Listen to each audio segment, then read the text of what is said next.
그런 과정으로 가지 않을까 싶어요. 근데 솔직히 한번 이런 질문을 드려. 지금 말씀하시는 윤 어게인 세력과의 절연은 몇 달째 계속 사실 반복되는 요구예요. 그렇죠. 그렇죠. 근데 안 되고 있어요. 안 되고 있는 건 안 하고 있는 거라고. 그러니까 오히려 안 하고 있는 게 더 맞겠죠. 안 하고 있는데 네. 계속되면 세계의 격일 게 아닙니까? 어떻게 보십니까?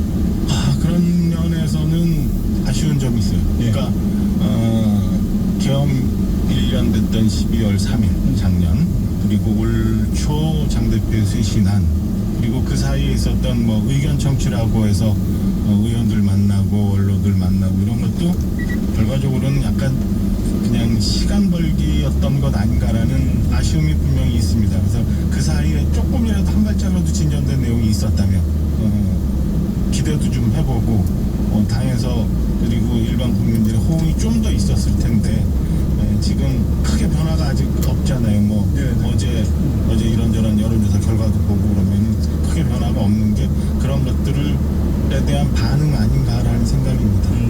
그래요. 그리고 제일 큰 거는 있을 수 있죠. 우리 국민들이 굉장히 다양한 스펙트럼을 갖고 정치적인 요구들을 하는 거니까. 근데 그 요구들을 하는 세력 중에 일부가 과대 포장이 돼서 제도권 정당에 들어오게끔 했던 그 과정에 대해서는 지금 현재 우리 당이 겪고 있는 어려움이 다 끝나고 정리가 되더라도 나중에라도 한번 복귀해봐야 될 부분이라고 저는 봐요. 조금 전 코너에서 이른바 김건희 메모장을 전해드린 바가 있는데 네네. 들으셨죠? 얼핏 들었습니다. 얼핏 들었는데 이게 그 2023년 김기현 의원이 대표로 선출될 때 전당대회 상황과 상당히 지금 겹치는 부분이 많이 있거든요. 네. 그 내용이. 네네. 그럼 결국은 전당대회에 앞서서 김건희 씨가 배후에서 모종의 역할을 한 게 아니냐라는 상식적 어떤 의심으로 연결이 되는 거 어떻게 보십니까? 아직 제가 뭐 얼핏 들어서 판단하기는 이른 것 같아요. 그리고 우리 김건희 씨와 관련해서 여러 가지 의혹들이 있었고 이런 것들에 대해서 국민들이 아직 다 해결되지 않은 부분이 있다고 하는 부분도 있으니까 좀 더 지켜봐야겠어요. 지금 그 상황 자체를 아직 다 파악하지 못해서 뭐라 말씀 못 드렸는데 그게 다 통칭해서 뭐 V0, V1 뭐 이런 얘기 쭉 나왔던 거 아니에요? 그것도 참 오래 계속되는 얘기를 따지고 네. 그 윤리위원회 예. 한동훈 전 대표 징계 문제와 연결해서 장동현 대표가 어제 한 언론과 인터뷰한 걸 보니까 윤리위원회는 그냥 알아서 독자적으로 가는 거다라는 취지로 이야기하더라고요. 그 이야기는 오히려 거기에는 나는 일체 그거에 대해서 개입을 안 할 것이고 알아서 판단하라. 근데 그게 뭔가 징계를 염두에 둔 다 발언으로 온 거야. 제가 잘못 오독을 했는지 모르겠지만. 저도 그렇게 느껴졌어요. 그러니까 당무감사위도 그런 식으로 우리 장 대표께서는 표현을 하셨죠. 윤리위원회도 비슷하게 표현을 하고 있는 걸라고 이해를 하는데 네. 저는 그냥 어쨌든 절차 맞춰서 정해진 수순에 따라서 정해진 결과를 향해 가고 있는 것 아닌가 그런 생각입니다. 징계 결정은 이미 그 기정사실이다 이렇게 보시면 일단은 장 대표의 뭐라고? 말씀 이전에 안 뺐다고? 전화해주라고? 법적인 문제뿐만 아니라 정치적, 윤리적 행위까지도 다 판단을 하겠다고 했잖아요. 그 안에다 모든 것이 포함되어 있는 것 아닌가라는 생각이 거기서 이게 홀에 대해서 얘기를 하고 있으니까 좀 복잡한데 사실은 그 2호선 당감사위원장이 발표한 내용을 보면 적잖기 당황스러운 부분이 좀 있어요. 한동훈 대표는 조작이라고까지 표현을 그러니까 장인께서 쓰지 않은 글을 장인글이라고 덮어씌웠던 그런 부분이 있기 때문에 저는 분류해서는 해야 된다 하이 빅스비 그렇게 생각 안 했는데 그 일단 이 건이 오봉세 전화해줘. 그다음에 아직도 정리가 안 된 건 대한 어떤 정치적 문제 그다음에 마지막 종결점은 한동훈 전 대표가 언젠가는 정리해야 될 부분이 있다고 그렇게 조언을 하고 싶어요. 정리를 어떻게 할 수가 어떻게 할 수 있어? 아니 뭐 정치적으로 혼란스럽게 한 부분에 대해서는 유감일 수도 있고 뭐 이런 부분 있잖아요.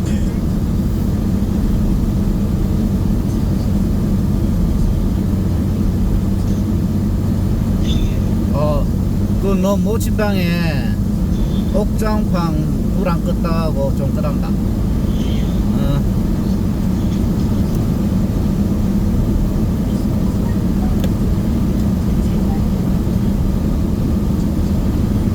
충분히 그 건에 대해서는 억울한 부분도 좀 있지 않나. 그러니까 사실관계는 분명히 정리해놓고 예. 그 부분에 대해서 뭐 사실관계나 아니면 잘못한 부분에 대해서 징계를 받는 것, 그것과 또 별도로 정치적으로 1년 이상 당이 혼란스럽게 했던 부분에 대한 일종의 약간의 책임이나 문제, 이런 거에 대해서는 결과적으로 당사자도 일종의 도의적 책임에 대한 입장 발표. 찍을 필요는 있다고 봅니다. 아, 그렇게 보세요.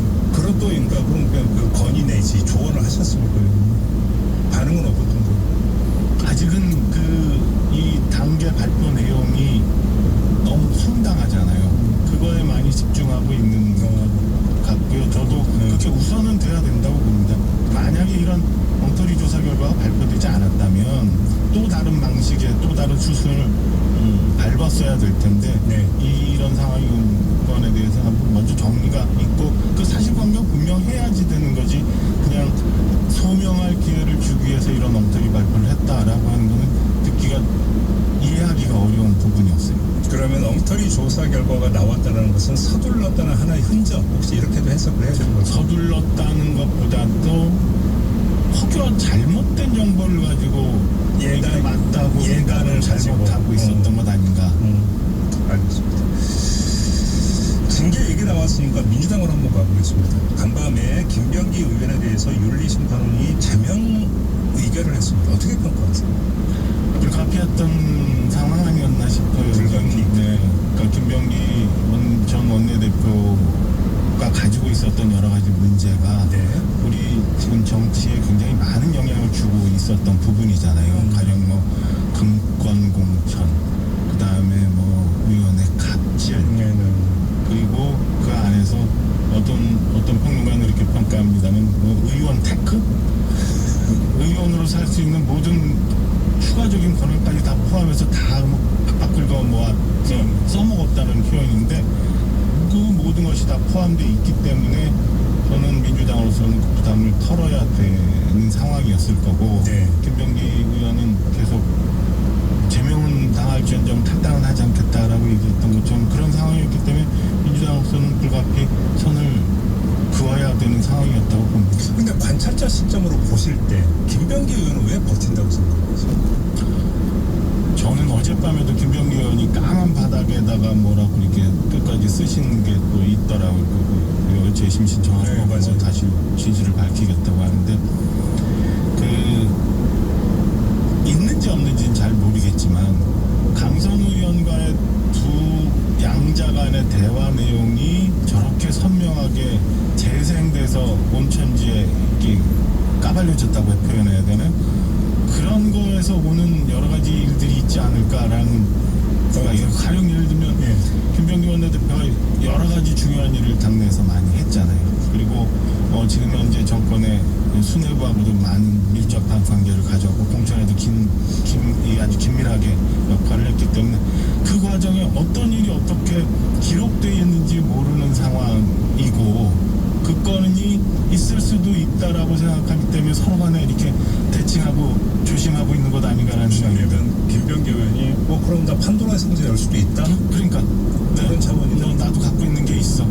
그냥 당하지만 않을 거다. 그럴 수도 있지 않나라는 생각에 지금 당이 저런 그렇게 조심하고 김병기 원내대표도 버티고 있는 것 아닌가라는 생각입니다. 알겠습니다. 조금 보태면 김병기 원내대표가 갖고 있는 여러 가지 의혹들이 정치개혁과 관련돼서 굉장히 많은 건데요.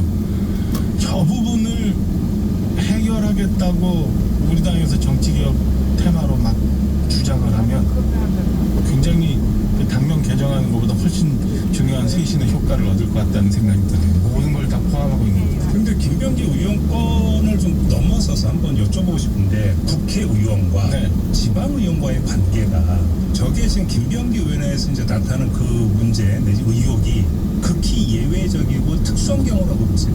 아니요. 저는 아직도 여전히 만연해 있다고 봅니다.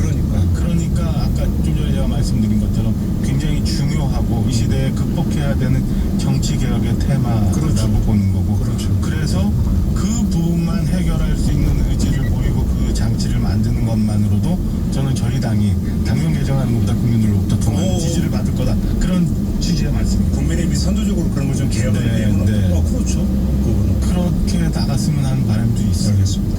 상대 정당 의원으로서 지금 새 원내대표 한병도 의원이 선출이 됐는데 어떻게 평가하십니까? 저는 개인적으로 잘 모르는 분이라 네. 평가하기는 이릅니다만은 며칠 동안 이렇게 나오는 보도나 그 전에 본회의장이나 이렇게 지날 때 보면 그 합리적인 것 같고 말수도 많이 안 하시는 것 같고 저는 잘 원만하게 당신이 일성으로 얘기했던 것처럼 야당으로서의 대우를 하면서 같이 협치하는 모습을 보여줬으면 하는 기대가 있습니다. 근데 이제 뭐 새 원내대표가 처리해야 되는 것 중에 하나가 이제 공소청 중수청 설치법인데 어제 발표 나왔잖아요. 정부안은 어떻게 평가하십니까? 어제 그 나오는 발표 보고 저도 뭐 뉴스 방송 신문 다 봤는데 제가 법률 전문가가 아니라서 그런지 딱 한마디로 정의되는 거는 혼란스럽다. 혼란스럽다. 네, 첫째 하나는 예. 이게 뭐 검찰의 그 무한한 권력 때문에 이렇게 시작이 된 거잖아요. 예. 근데 결과적으로 검찰이라는 기능이라는 게 죽어버린 것도 아니고 그냥 분산을 쫙 시켜버린 거.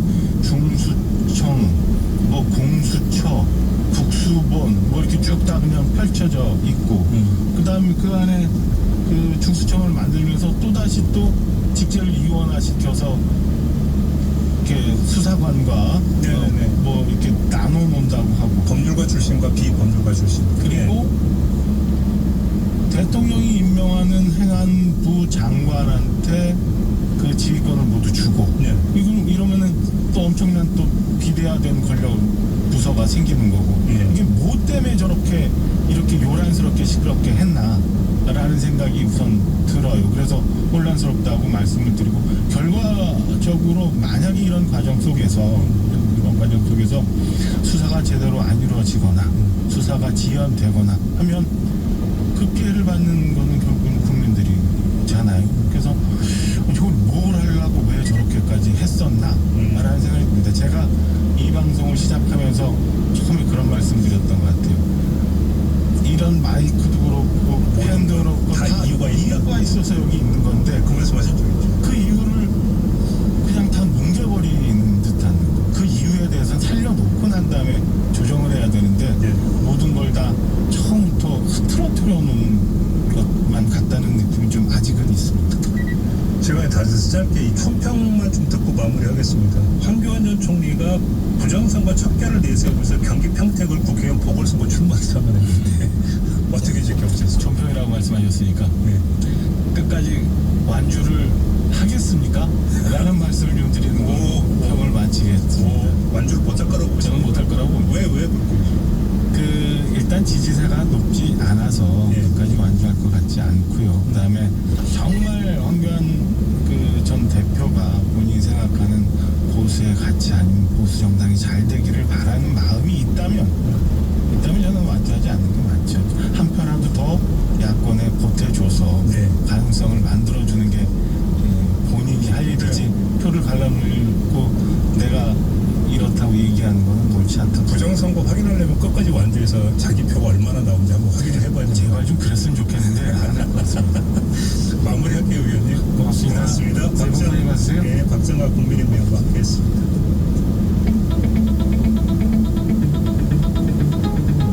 시선 집중은 촌철님들의 다양한 목소리를 기다립니다. 짧은 건 50원, 긴 건 100원인 문자 메시지는 샵 8001번. 스마트 라디오 미니와 MBC 라디오 시사, 유튜브 라이브로도 시선 집중과 함께 하실 수 있습니다. 믿고 듣는 찜통 시사, 김종배의 시선 집중.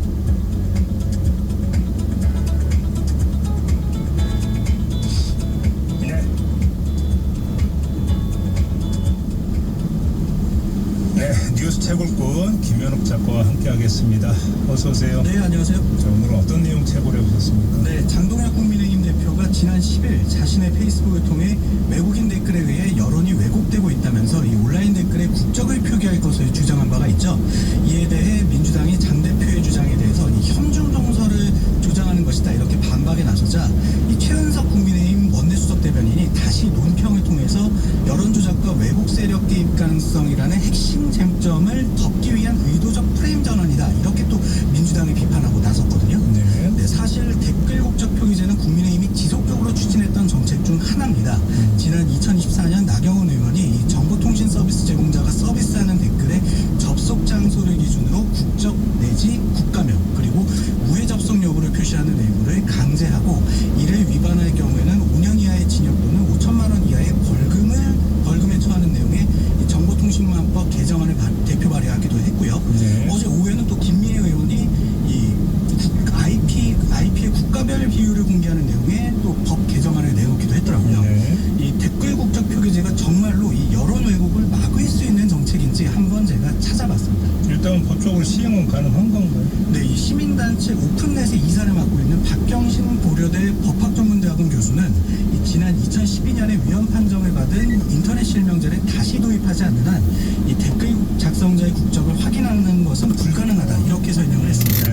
인터넷 실명제가 위헌 판결을 받은 이유는 이용자들의 표현의 자유와 개인정보 자기결정권 그리고 언론의 자유를 침해한다는 건데요.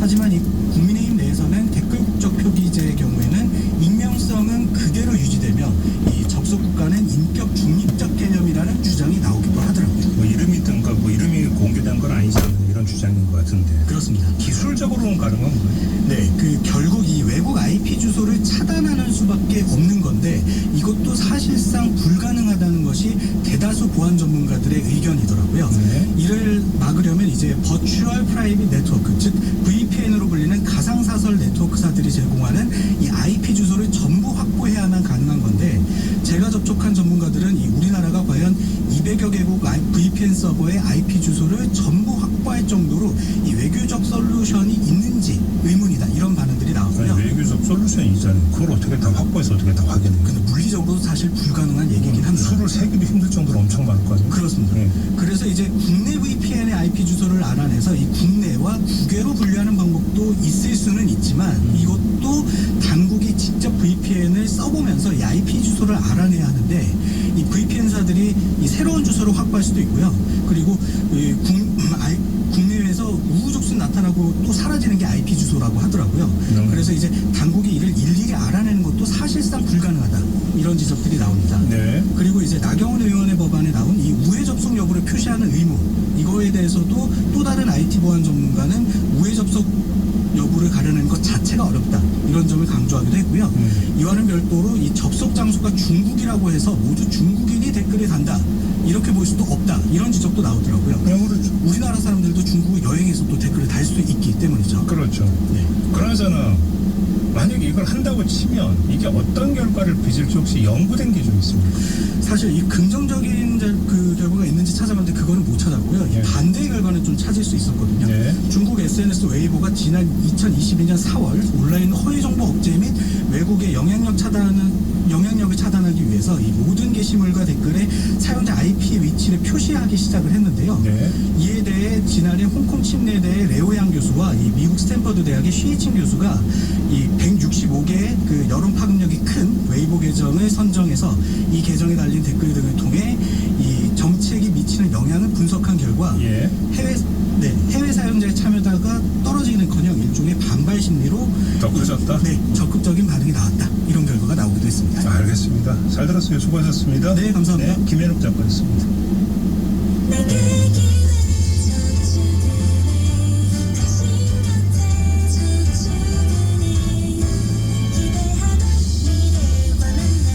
당신의 기대, 당신의 미래, 저축은행이 기대세요.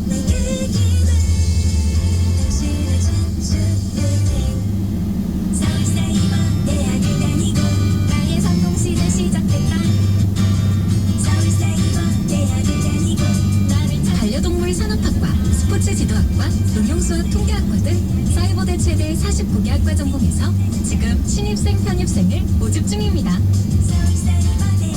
지금은 우리 아이 키 크는 시간.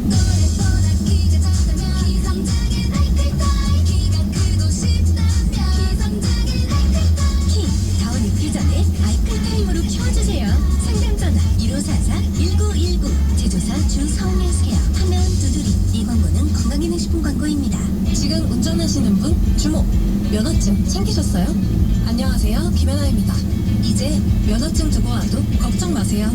KB스타뱅킹 모바일 신분증이 있으니까 분실 걱정 없이 보안 걱정 없이 간편하고 안전하게 신분증이 필요한 모든 순간 KB스타뱅킹.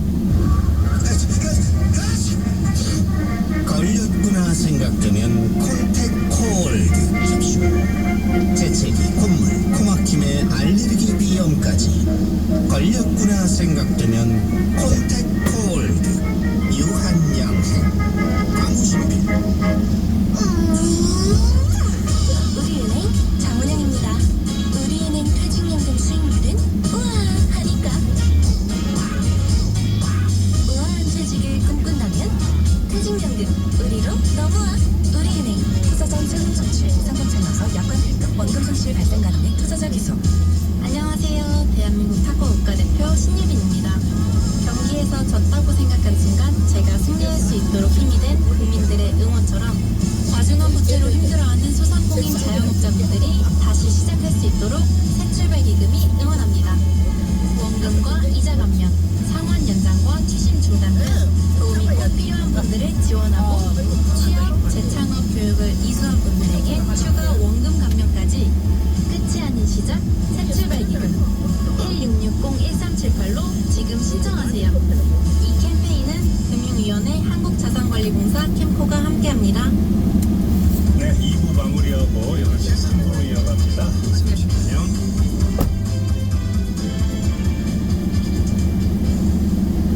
지금 시각은 7시 57분입니다. 아름답고 편리한 생활 속의 도로 이용할수록 경제적인 마창대교 협찬 57분 교통정보입니다.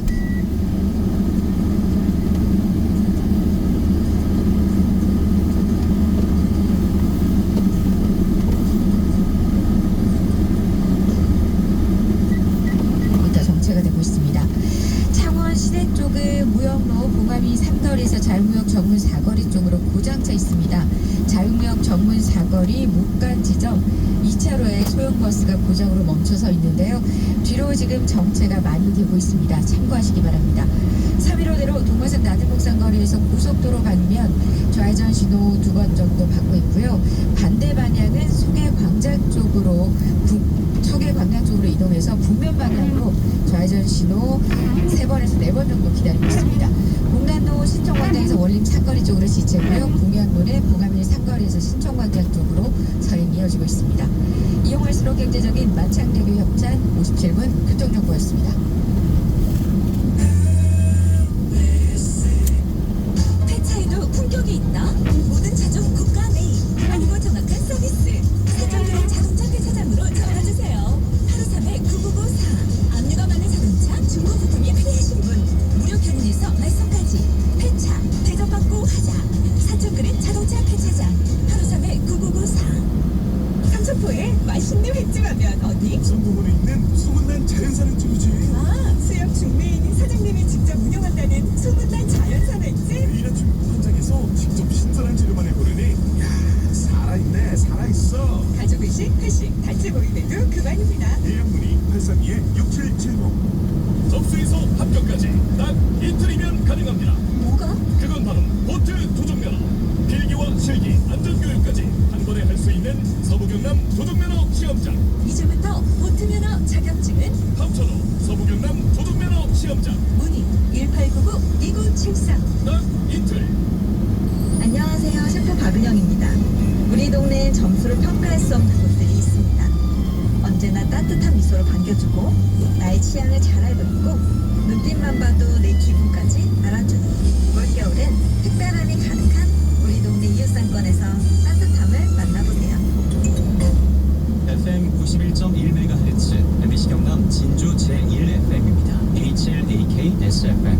행복한 세상에 좋은 친구 MBC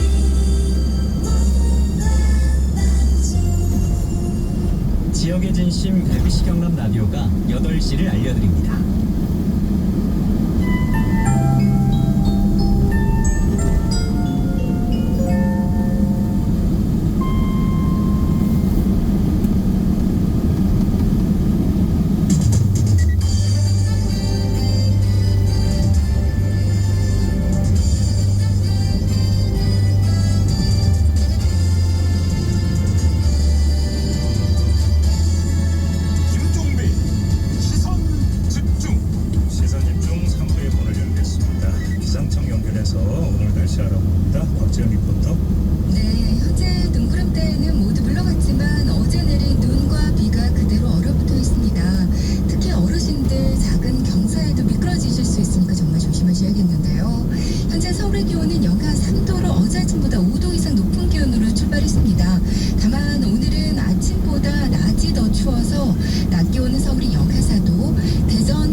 특보 내려져 있고요. 동해안 영남 지방은 건조특보도 계속되고 있습니다. 날씨 정보였습니다. 사실 너머의 진실을 쫓습니다. 대한민국 1등 시사 김종배의 시선 집중. 네, 정부가 어제 공소청, 중수청 설치 법안을 공개를 했는데요. 자, 이에 대한 평가 들어보겠습니다. 신장식 조국혁신당 최고위원과 함께하겠습니다. 어서 오세요. 네, 안녕하세요. 신장식입니다. 일단 조국혁신당의 입장은 반대인 건가요? 정부라면? 이대로는 안 될 것 같습니다. 가장 핵심적인 문제가 뭐라고 보시는 건가요? 가장 핵심적인 문제는 이 검찰 개혁을 우리가 왜 시작했는가라고 하는 것에 대한 본말이 지금 전도돼 있다. 저는 뭐 정부에서 왜 이런 안을 만들었는지 이해를 하겠어요. 정부가 강조하는 것은 소위 국가 수사 역량의 총량을 유지해야 된다라고 하는 겁니다. 그런데 그러다 보니까 검찰의 특권을 계속해서 인정해 줄 테니까 검사들 못 뽑지 마. 여기에 너무 집중이 돼버린 거예요. 근데 우리가 검찰 개혁을 왜 시작했는가를 생각을 해보면 수사권과 기소권을 같이 가지고 있으면서 실제로 정치검찰 그다음에 국민의 인권을 보호하기보다는 국민의 인권을 무시하고 본인들이 정해진 목표를 향해서 마구 달려나가는 잔인한 검찰이라고 하는 것 때문에 시작을 했잖아요. 그런데 본말이 전도돼서 검찰의 특권을 유지해 주는 쪽으로 가다 보니까 실제로 그 중수청법 제가 이제 어제 나오자마자 쫙 다 살펴봤는데 보면 검찰 특수부를 청으로 승격시켜줬다 이런 평가를 할 수밖에 없어요. 이게 뭐 편견 없이 봤는데 이거 특수부 9개 그 범죄 영역 부경방대 등에서 9개 범죄 영역에 대해서 청으로 옮겨간 거예요 그냥. 예. 그러다 보니까 청을 어떻게 그 중수청을 어떻게 설계를 했느냐 이원화 설계를 했단 말이죠. 그렇죠. 예, 소위 수사사법관 이제 법률가 출신의 예 검사 출신이라는 얘기입니다. 그렇죠. 그 다음에 그 다음에 하나는 이제 실제로 수사하는 전문 수사관. 전문 수사관 이렇게 이원화했는데 제가 보기에는 이거는 그 국가 수사 역량을 보존하는데도 저는 독이 될 거라고 봅니다. 왜냐하면 경찰의 수사 인력은 그쪽으로 갈 이유가 없어졌어요. 그냥 검찰 수사관과 검사가 중수청으로 넘어가겠구나. 그럼 이제 경찰이 오히려 안 갈 거다. 안 갈 겁니다. 왜냐하면 보세요.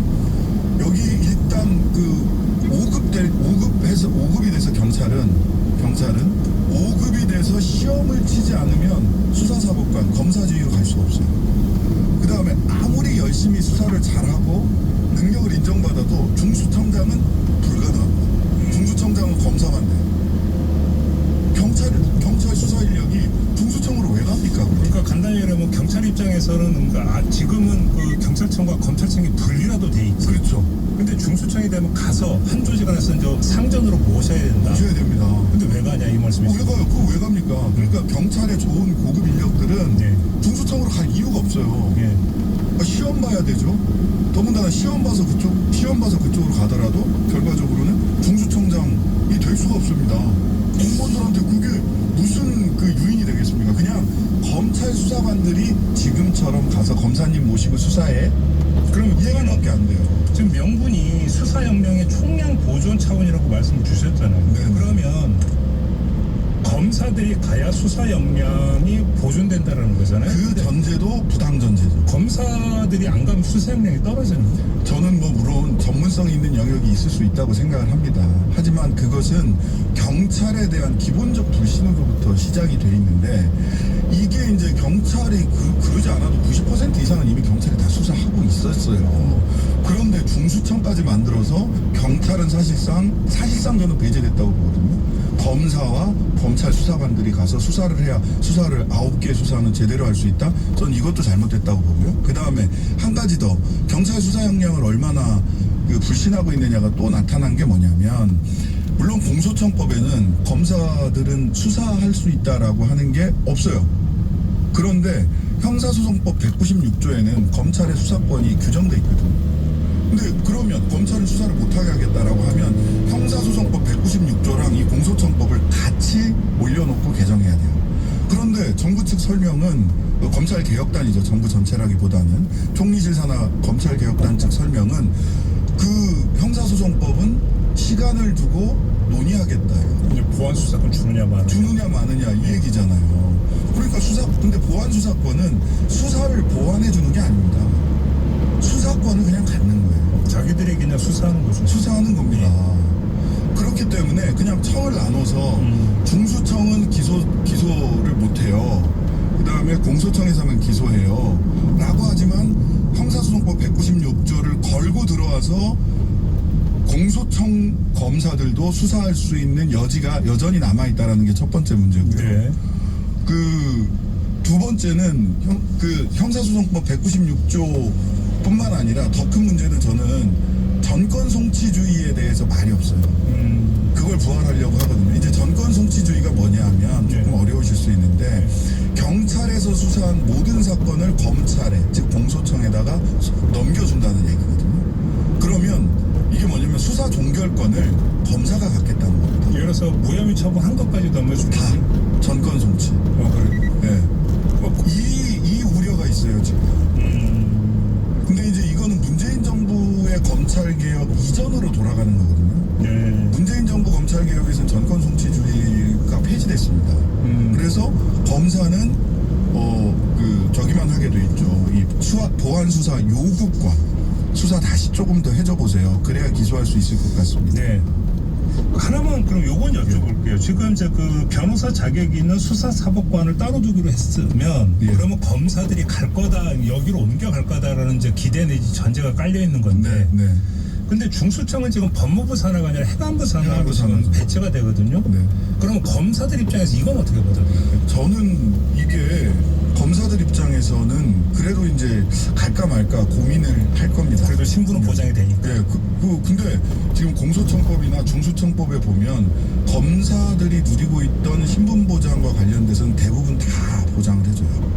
조국혁신당에서도 공소청법하고 중수청법을 만들었었는데 검사들을 일반 공무원과 동일하게 징계에 있어서나 처우에 있어서나 일반 공무원과 동일하게 대부분 다 바꿨거든요. 네네. 수사를 위해서 특별히 보장해야 되는 신분 이외에는 전부 다 바꿨는데 여기는 실제로 공소청법을 보면은요 지금의 검찰청법의 복붙입니다. 네, 거의 조문 순서부터 해서 거의 다 복붙이에요. 한번 그럼 이렇게 가정적 질문을 드려볼게요. 지금은 네. 지금 시점에서는 기존 검사들이 옮겨간다고 치지만 일정 시간이 경과하고 나면은 그때부터는 달라지지 않겠냐. 중수청은 행안부 산하고 공수청은 법무부 산하고 그 다음에 채용 과정부터가 달라질 테니까 어느 시점 지나면 그래도 좀 똑같은 검사다라고 하는 것도 좀 나뉘지 않겠느냐라는 이런 전망도 좀 나올 수 있을 것 같아요. 그러면 이제 두 가지를 해야 되는데요. 한시적으로 이렇게 운영하다가 뭐 장기적으로는 충분히 더 지금은 수사 역량의 보존이 중요하니까 한시적으로 여기서부터 여기까지는 경과 규정을 두고 그 다음부터는 이렇게 한다라든지 이런 게 있어야 되는데요. 근데 시간이라는 변수를 생각해 보자고요. 예. 검사들이 중수청에 저는 다수가 좀 많은 분들이 고민하지만 이대로 가면 남을 거라고 봐요. 그런데 시간이 지나서 소위 친검 정권이 들어선다. 2년 그렇죠. 뒤에 무슨 일이 벌어질지. 정치 환경의 변화가 있으면 다시 그대로 중수청 검사들과 검찰 수사관은 검찰청을 부활시키면서 공소청과 합치는 방안을 저는 충분히 고려하고 있을 거라고 생각을 합니다. 그럴 가능성이 충분히 있죠. 예, 저는 이런 발상 자체를 이번에 끊어내지 않으면 예. 언제든지 검찰은 정권의 후반기가 되면 우리가 가지고 있는 수사권과 기소권을 가지고 뭐 수사권 기소권이 청으로 나뉘어 있다고는 하지만 검사들 간의 이 끈끈한 기수 문화와 검사 동일체 문화는 여전하기 때문에 그 커넥션은 막을 수가 없습니다. 그런 가능성을 두고 시간은 우리 편이다 라고 지금 검사들은 생각하고 있는 것으로 보입니다. 버티면 다시 합칠 수 있다? 그런데 그러면 이 안을 그러니까 정관으로 최종 조율하는 과정에서 누가 주도했다고 보시죠? 동욱 민정수석이죠. 단정을 하십니다. 왜냐하면 그 조국 대표께서 이렇게 뭐 자료를 입수해서 어제 뭐 문건 공개한 게 있죠. 이 문서는 중대범죄수사청 조직설계 관련 문제점 요거는 이제 실제로 검토됐던 문서로 보이고요. 여기에 보면 민정수석 의견 에서 기본 설계가 지금 나왔던 공소청법, 중수청법의 기본 설계가 다 나와 있고 민정수석 의견으로 예. 수사사법관을 두고 기관장 및 수사부서의 장보직에 수사사법관만을 보임하며 비법률가인 수사관을 지휘한다. 아예 딱 찍어서 이원하고 지휘관계로 간다라고 하는 얘기가 되어 있고요. 수사관의 보조기관화 이렇게 되어 있습니다. 예. 그러면서 별표 쳐서 당구장 표시로 검찰개혁 추진단 구성원 대다수가 반대 의견 피력 중이나 관철 가능성 높음이라고 하는 코멘트까지 달려 있어요. 대부분이 반대로 어떻게 관찰 가능성이 높아요? 봉욱 수석이 드라이브를 걸었겠죠. 이게 지난해 말에 작성됐다라는 거죠? 예, 12월 11일자 현안 검토 회의에서 그러면 나온 이야기를 정리한 겁니다. 그러면 자문단은 말 그대로 들러리밖에 안 됐다는 얘기잖아요. 근데 이제 검찰개혁 추진단 자체가 총리실 산하의 검찰개혁 추진단 자체가 예. 자문단은 어차피 자문 권한밖에 없으니까 거기에 경찰이 한 명도 안 들어갔거든요. 검사들은 들어갔죠. 예, 검사들은 들어가. 그래서 그게 만들어졌을 때 조국혁신당이 굉장히 우려하는 목소리를 냈습니다. 이렇게 되면 경찰의 목소리는 전혀 그 실제 원안을 만드는데 반영이 안 된다. 자문단은 아무리 어떻게 구성해도 자문이거든요. 근데 그 우려가 좀 현실화된 것 같아서 사실 걱정이 많습니다. 근데 이제 바로 어제 이제 그 이 문건 공개하시고 문제 제기를 했을 때 청와대 이제 그 설명이 나왔는데, 네. 그러니까 중수청의 이원하고죠. 그러니까 수사사법관과 전문수사관으로 나누는 거는 네. 대통령 지시사항이었다. 네. 라고 하는 지금 청와대 그 입장이 나왔거든요. 이건 어떻게 보세요? 저는 뭐 대통령 뒤로 뭐 대통령의 의지일 수도 있고 대통령 입장에서는 국민 전체를 보고 수사 영역을 보존할 것이냐라고 하는 고민이 있었을 거라고 생각을 합니다. 네. 근데 이제 대통령께서 이거를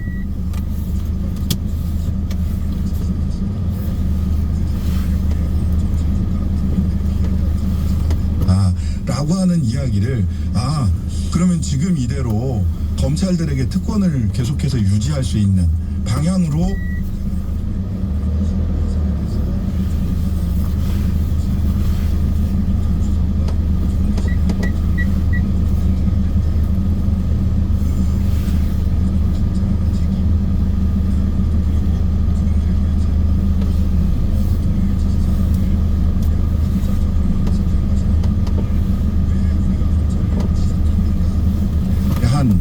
깊은 성찰은 없어 보입니다.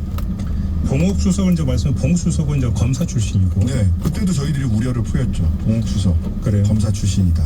그러니까 이제 그 검찰 쪽에 뭐라 할까요? 민원이라고 할까요? 희망이라고 바람이 봉욱 수석을 통해서 관철된 것이다. 저는 그렇게 해석이 그렇게 규정이 돼. 그러면 이 문제를 어떻게 최종적으로 봉욱 수석이 책임져야 된다고? 저는 첫 번째 봉욱 수석이 좀 책임져야 될 측면이 좀 있다고 보고요. 조금 더 사실관계는 확인해 봐야 되겠습니다만은 그다음에 두 가지인데요. 하나는 정부 측에서는 그 정성호 법무부 장관, 그다음에 윤호중 행안부 장관, 그다음에 윤창열 국무조정실장 이 세 분이 지금 나오고 있는 의견들을 귀를 열고 들으셔야 됩니다. 예, 귀를 열고 들으셔야 되고요. 이 세 분이 책임지고 새로운 그 방안들을 내오시는 게 첫 번째고요. 행정부 측에서는. 그 다음에 대통령께서도 늘 강조하시지만 정부는 정부의 일을 하고 국회는 입법권을 가지고 국회의 일을 한다라고 했기 때문에 국회에서 어제 법사위에서 굉장히 많은 설전들이 있지 않았습니까? 그래서 법사위를 비롯해서 국회에서 충분히 논의해서 왜 우리가 검찰개혁을 이렇게 중시하고 검찰개혁을 왜 시작했는가의 취지에 맞는 법안을 수정하고 만들어내야 된다고. 그러면 조국혁신당의 입장은 이 안 그대로는 국회 통과에 협조해 줄 수 없다. 이 안 그대로라면 저희들은 문제가 있다고 봅니다. 그렇게 보시고. 네. 지금 민정의 움직임이 상당히 중요한데 정청래 대표가 개인 의견 표명을 좀 자제해달라 일종의 한부령을 내렸습니다. 네, 그 조치를 어떻게 평가하십니까? 저는 그만큼 다양한 의견이 당내에 표출되고 있기 때문에 원보이스를 만들어가는 과정이라고 생각은 하는데요. 예. 저는 뭐 정당에 더군다나 160석 넘는 큰 정당에 다양한 의견이 있는 것 당연하고요. 외부적으로 발언을 자제해달라고 하지만 내부적으로는 치열한 토론이 벌어질 수밖에 없다고 생각합니다. 그래요? 예, 그런 치열한 토론의 과정에서 정부 여당으로서는 정부 안을 여당으로서는 이렇게 날석에 비판하기가 쉽지 않은 부분들이 있을 수 있습니다. 그러면 정부안이 수정이 되지 않으면 네. 국회 처리 과정에서 민주당 안에서 상당한 이탈 반대표가 나올 가능성이 높다 이렇게 보세요. 저는 그 안들이 수렴이 될 거라고 생각은 하는데요. 예. 이럴 때 저는 조국혁신당이 집권 야당으로서 레드팀의 역할을 확실히 해야 된다. 집권 야당. 그렇죠. 저희들이 이재명 대통령 만드는데 공동선대위 만들어서 같이 만들었잖아요. 예, 예. 근데 야당은 야당이니까 이럴 때 이재명 정부의 성공과 검찰 개혁을 제대로 수행해내기 위한 레드팀 역할을 조국혁신당이 잘 해야 되겠다. 책임이 크다 이렇게 생각합니다. 알겠습니다. 모신 김에 좀 다른 정치 사안 네. 좀 여쭤볼게요. 개혁신당의 이준석 대표가 국민의힘 장동혁 대표하고 조국혁신당의 조국 대표 좀 같이 보자 했는데 거절하셨잖아요.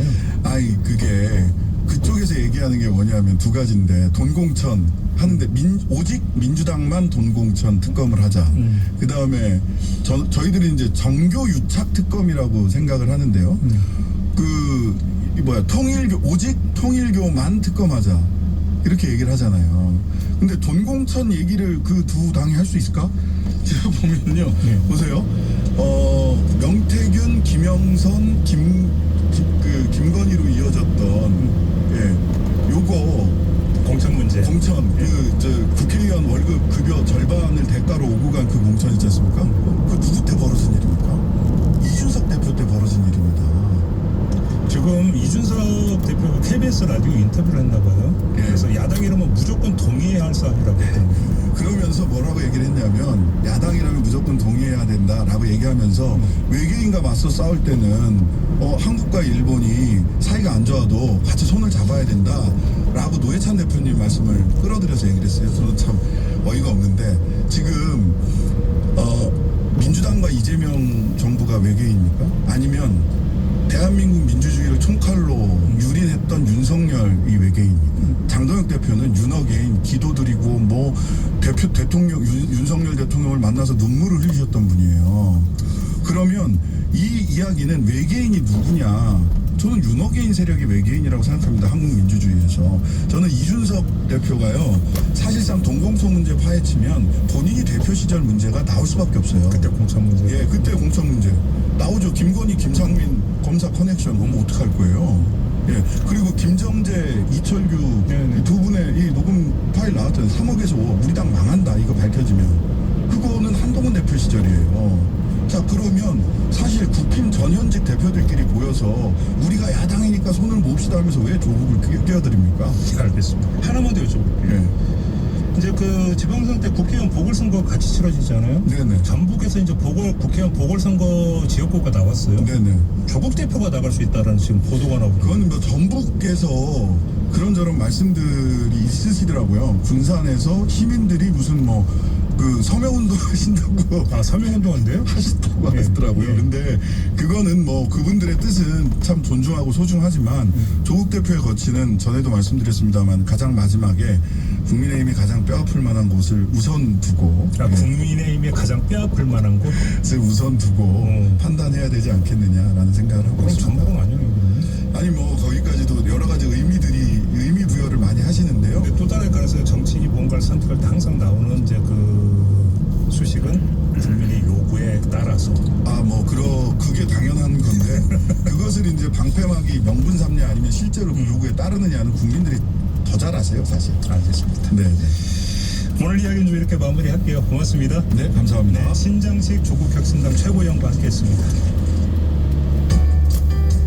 때로는 날카롭게, 때로는 삐딱하게, 그러나 매 순간 섬세하게 시선이 필요한 우리 사회 곳곳을 살펴봅니다. 김종배의 시선집중. 지금 우리가 주목해야 할 뉴스, 그 뉴스 속으로 한 걸음 더 들어갑니다. 6분 집중.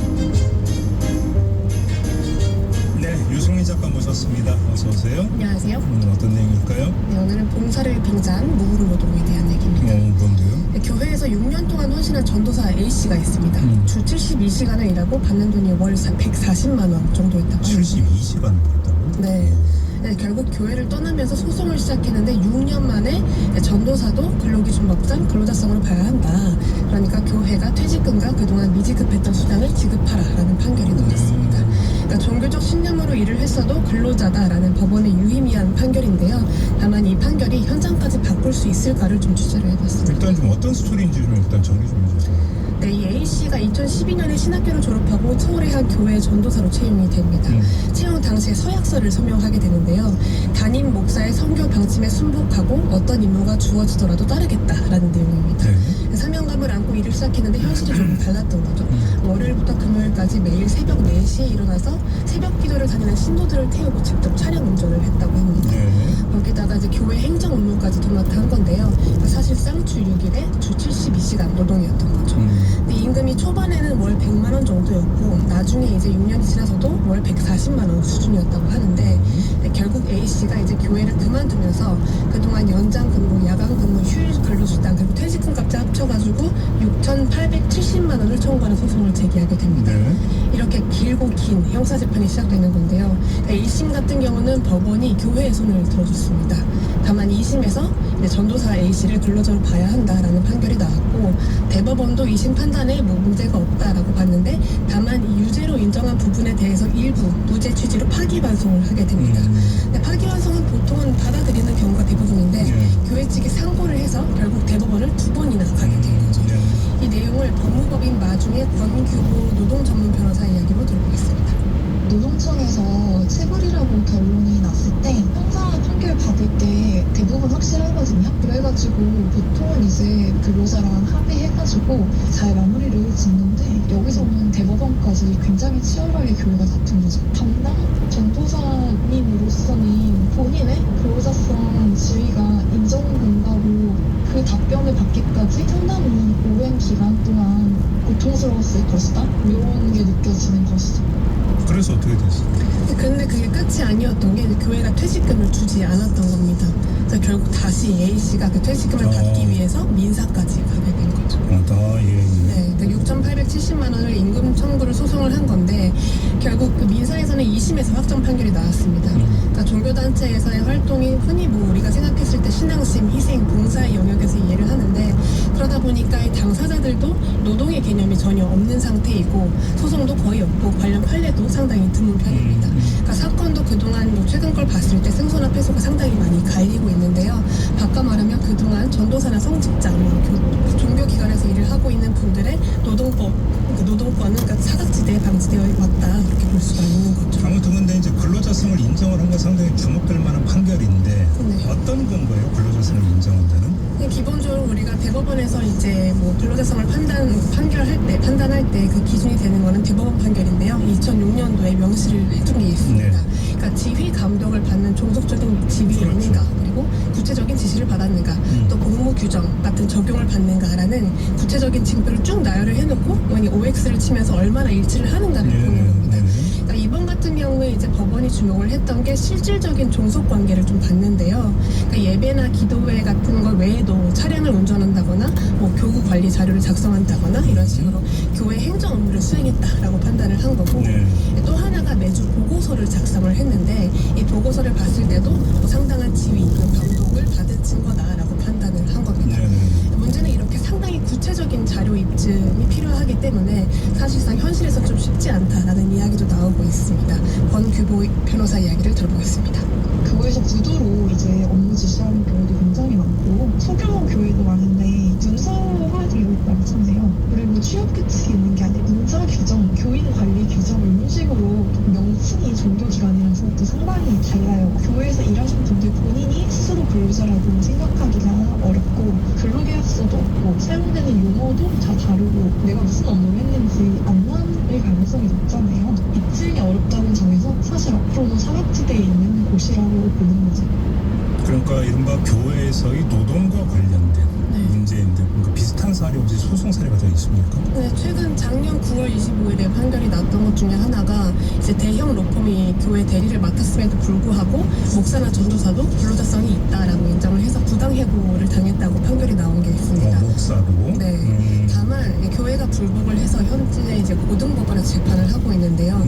이게 워낙 판결도 좋고 또 교회 측에서 이제 좀 대부분이 받아들이지 않는 추세다 보니까 여전히 이제 봉사를 빙자한 묵은 노동이 좀 이어지고 있는 겁니다. 그러니까 전도사 A씨 같은 경우도 이 근로자성을 인정받기까지 6년 동안 법정에 서야 했던 건데요.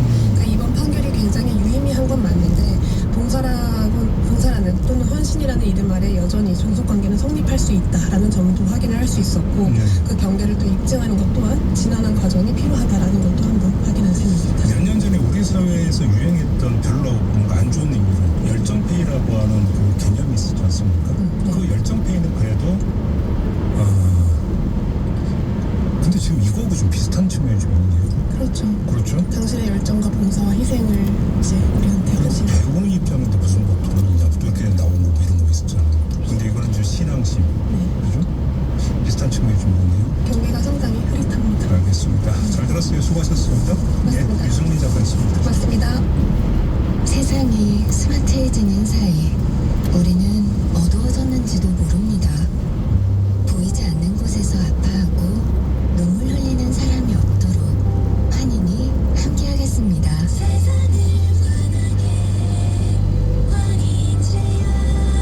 환인제약.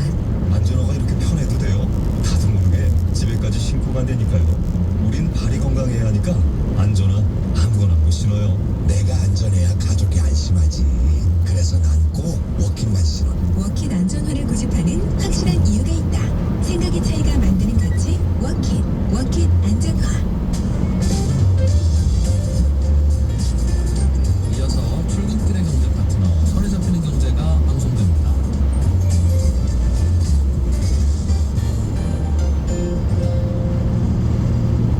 네, 김종배의 시선집중 본방 보도 마무리하고 유튜브 현장 방송으로 이어갑니다. 고맙습니다.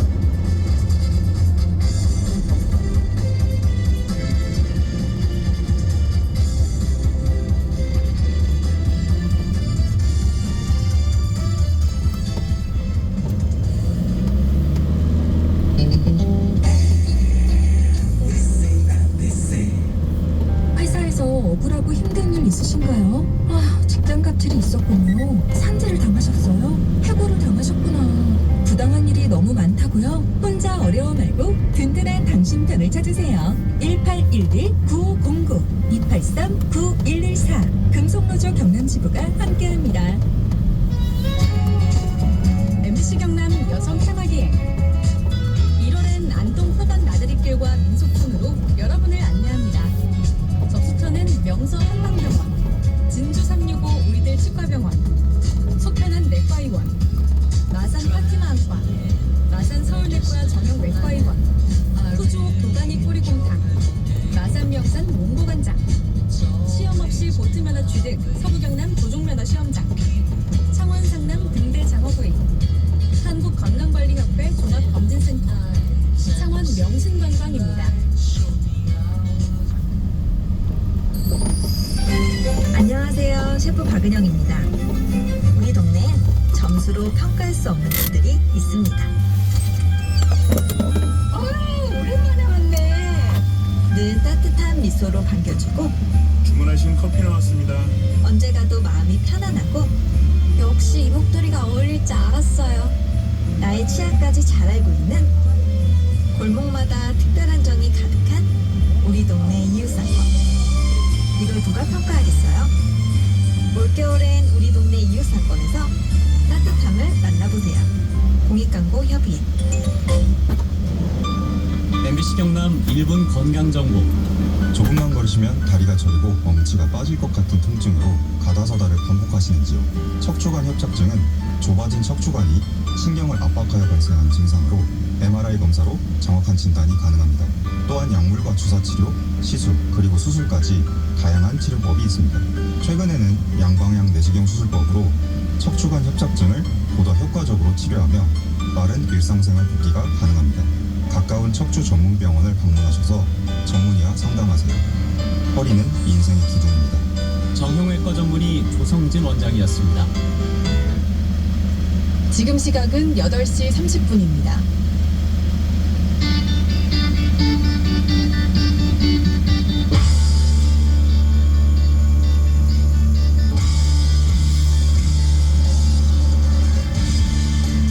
안녕하십니까. 좋은 아침 남도용입니다.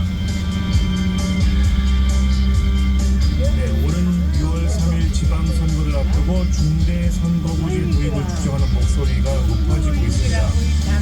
현재 대한민국의 정부 정치는 거대 양당이 이 기득권을 독과점하는 구조로 고착화되어 있는 건 사실이죠.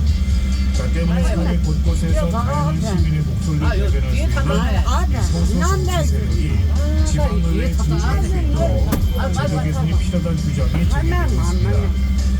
최근 진주 정치개혁연대도 기자회견을 열고 이 기초광역의원 선거를 전면적으로 중대 선거구제로 개편하고 가방 몰라 있는 거. 가방 어디노? 저 가방 어디라? 가방 뒤에 있대 뒤에.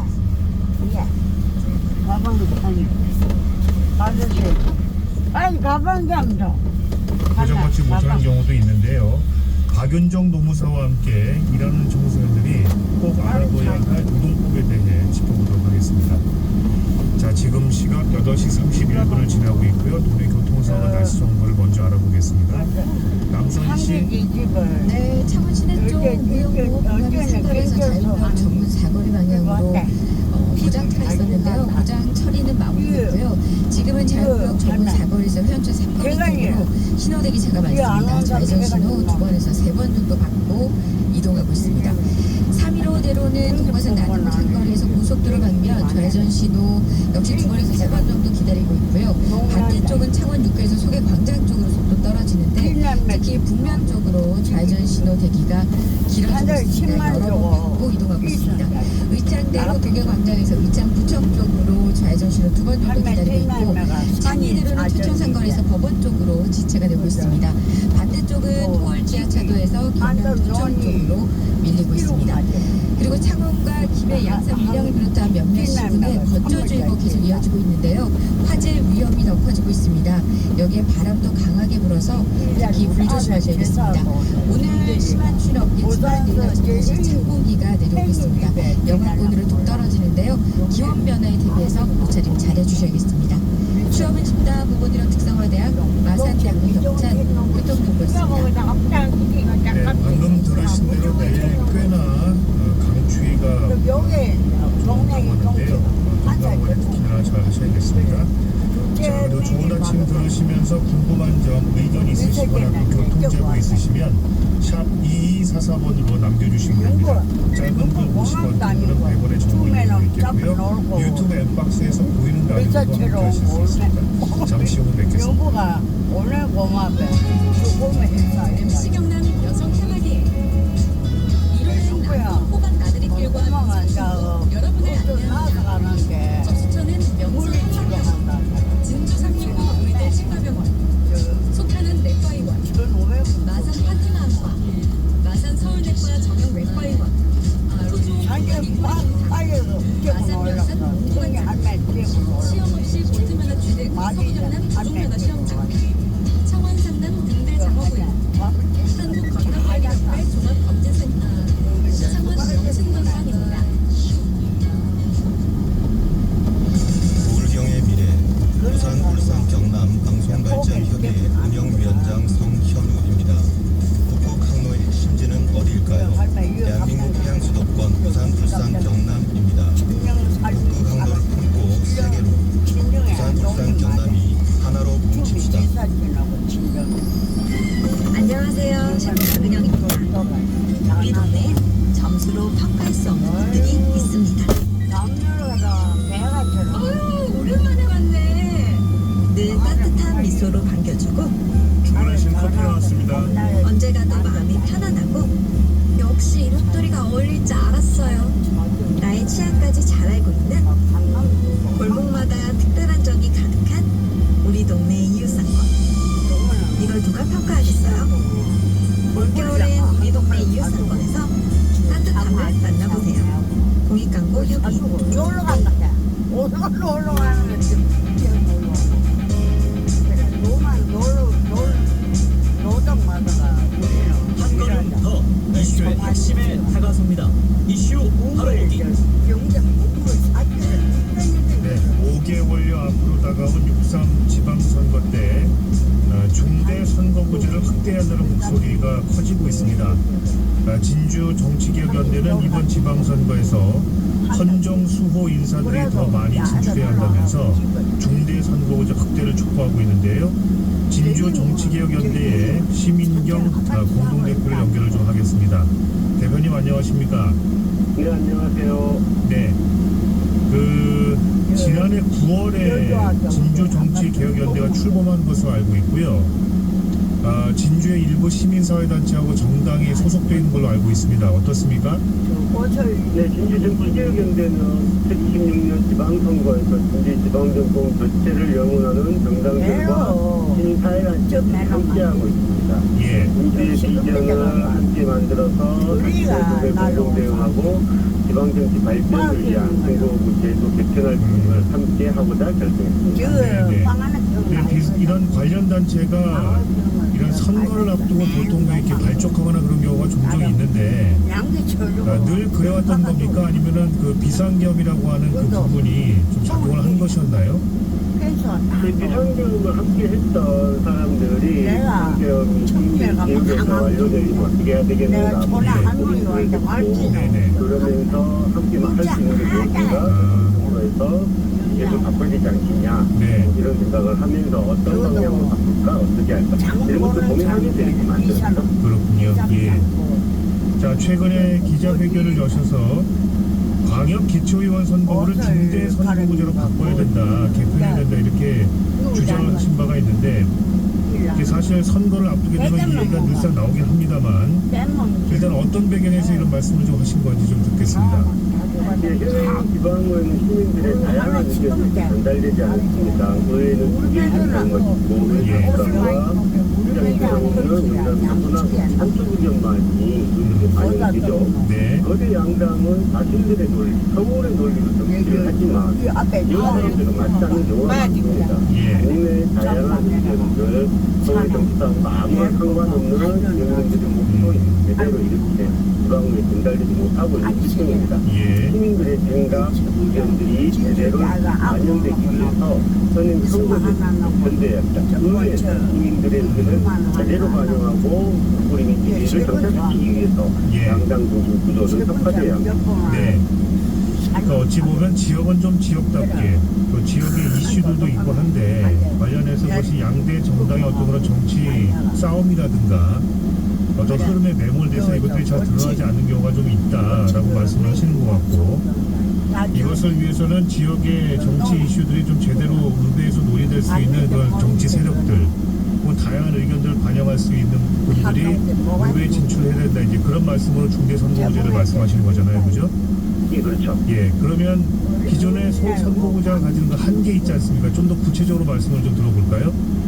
소선거구제를 치러지고 있는 도의회 같은 경우에는 경남도 같은 경우는 그렇습니다만 55% 집단 정당이 경남도 의회 의석의 80% 이상을 차지하고 있는 기형적인 구조이죠. 군대 선거구라고도 합니다만 2인 선거구 중에 경우 진주 같은 경우는 거대 정당 구조의 100%를 차지하고 있고요. 아베이크 이렇게 그 비율이 90%가 넘어요. 시민들의 참여가 어려운 그들만의 비가 되어버렸죠. 그들만의 권리가 지방의회를 지배하고 있습니다. 시민들의 권리가 배제되지 않는 선거제도를 만들어야 하고 시민들의 다양한 의견들이 시의회를 통해서 그리고 선거를 통해서 실현을 합니다. 이를 지키기 위해서는 시민들의 대표성이 가장 합리적으로 반영되는 선거제도를 만들기 위해서 모두가 꾸준히 노력을 해야 합니다. 네네. 그 선거제도가 아까 말씀하신 대로 중대 선거구제를 일단은 좀 도입을 해봐야 한다라고 말씀하시는 거죠. 완벽한 건 아니지만 예, 그나마 그걸 해야 어느 정도 효과를 좀 볼 수 있다고 말씀하시는 것 같은데 그러면 그러니까 과연 중대 선거구제가 도입을 하게 되면 아까 말씀하신 그런 양대 정당이 사실상 지배하고 있는 그런 현재 의회의 그런 구조를 과연 촉구할 수 있겠는가, 완화할 수 있겠는가, 그러니까 그 정치개혁 효과 있지 않습니까?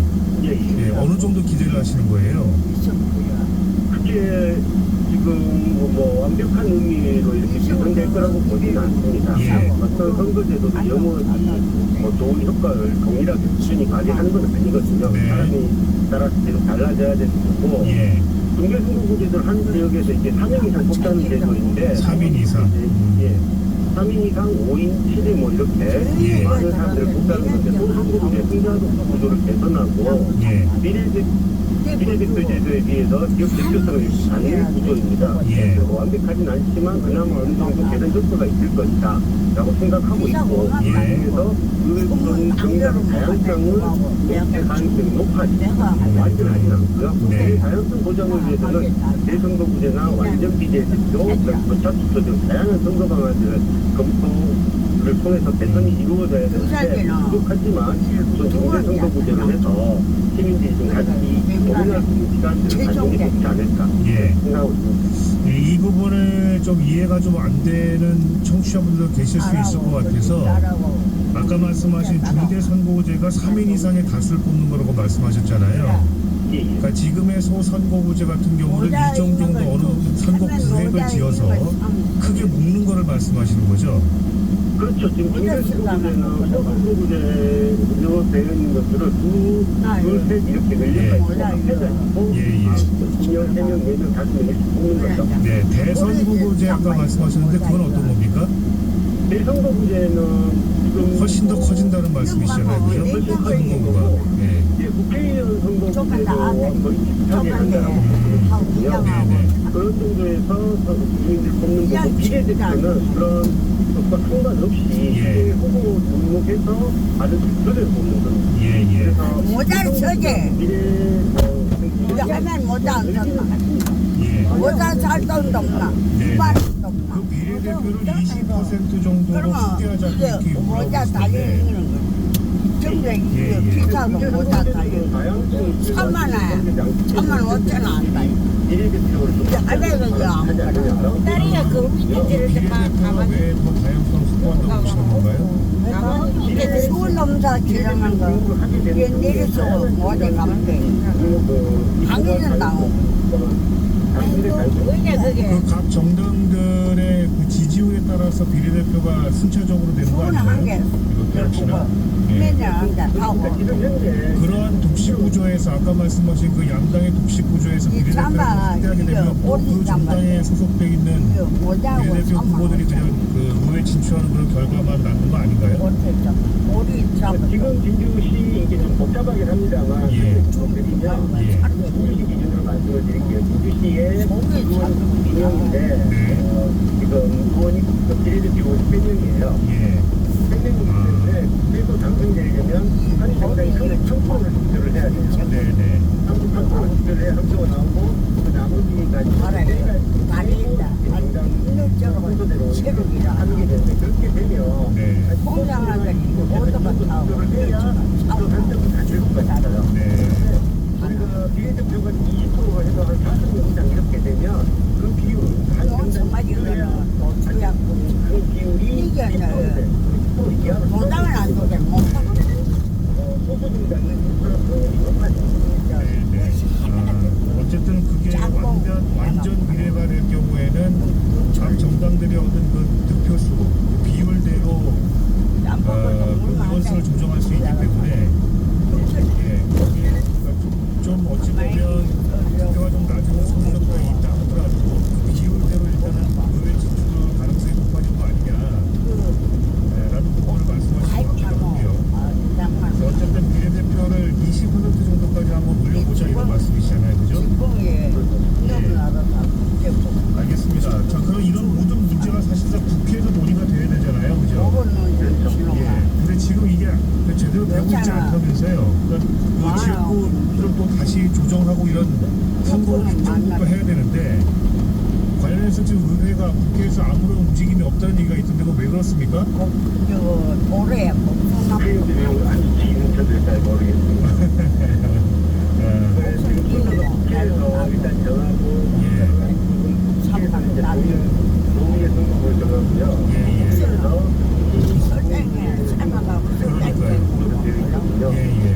국회에서 일단 시작이 발동이 안 걸리기 때문에 다른 부분도 다 못하고 있는 상황입니다. 이미 시한도 넘었다면서요. 원래 6개월 전에 해야 되는데. 12월달에 했어요. 12월 시작을 넘기고 난 다음에 그래서 지금 일단 활동을 시작을 하긴 했네요, 그죠?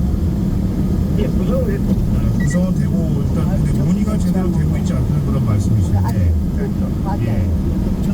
아, 이거 어떻게 그러니까 지금 어려움이 많으시겠어요. 공직선거법 관련해서 지금 그 지역구를 다시 조정하는 그런 과정을 거쳐야 되는데 그게 지금 안 되고 있어서 어디로 출마하는가에 대한 고민도 있으실 것 같아요. 지역에서는 그죠? 아마 욕망한 거라 선거에 후보 등록하고 난 다음에 선거구가 바뀌어가지고 다른 지역구로 가서 이런 웃음을 상황도 벌어졌거든요. 그런 일이 올해도 벌어질 가능성이 높은 것 같습니다. 이런 상황이 벌어진 이유는 선거구 행정을 정치인들이 하기 때문에요. 그래서 비교를 하자면 지역 문제도 내고 행정도 하고 이런 상황이거든요. 또 학생들이 아무리 작성하고 양심적이라고 해도 이게 정상적으로 보이는 게 어려워요. 선거관리위원 하나의 별도의 자리를 두고 학생들의 선거에 있도록 적극적으로 연구하고 개선해 나가야 되는 거지.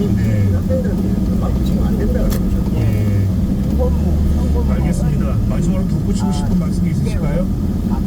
2월 3일 지방선거에서 꼭 좀 투표해 주셨으면 좋겠습니다. 어느 정당을 지지하든 자신의 권리를 행사하셔야 우리의 투표의 시민들의 권리를 지키기 위해서 가장 먼저 생각해야 할 것은 모두가 동일한 권리를 가질 수 있도록 노력을 해야 됩니다. 그래야 투표가 됩니다. 그렇기 때문에 많은 사람들이 국내에 나가서 자기들의 이야기를 많이 할 수 있는 그런 구조를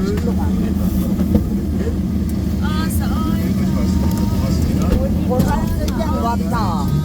고달승장 왔다. 혼자 좀 해줘라. 예, 고달승장이다. 가져가서.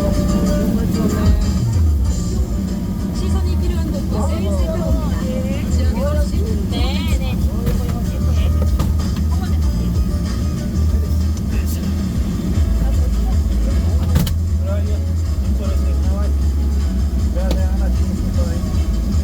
일하는 청소년들이 늘고 있습니다만 그 처우는 아직 열악하다고 하는군요. 자, 이번 겨울방학에도 가을방학에 나선 청소년들이 참 많을 텐데 청소년들이 꼭 알아둬야 할 노동법에 대해서 박윤경 변호사와 오랜만에 좀 짚어보겠습니다. 어서 오십시오. 예, 너무 반갑습니다. 잘 지내셨죠? 예, 오랜만에 뵈니까 너무 좋네요. 이제 새해 복 많이 받으세요. 예, 새해 복 많이 받으세요. 네네. 저희가 시간이 이렇게 많지 않아서 바로 들어가겠습니다. 네. 이 고3 학생의 경우에 생일이 지나면 만 18세를 넘잖아요. 예. 성인 요건에 부합하지 않습니까? 그죠? 예, 그렇죠. 네. 그럼 노동법상 예. 청년으로 그러면 인정을 받게 된 거 맞죠? 예, 맞습니다. 노동법적으로는 만 18세를 기준으로 성인 근로자랑 동일하게 보거든요. 근데 이제 만약 연소 근로자라고 하면은 15세 이상 만 18세 미만에 해당이 되거든요. 그래서 고등학교 3학년에도 생일이 지나면 성인과 똑같은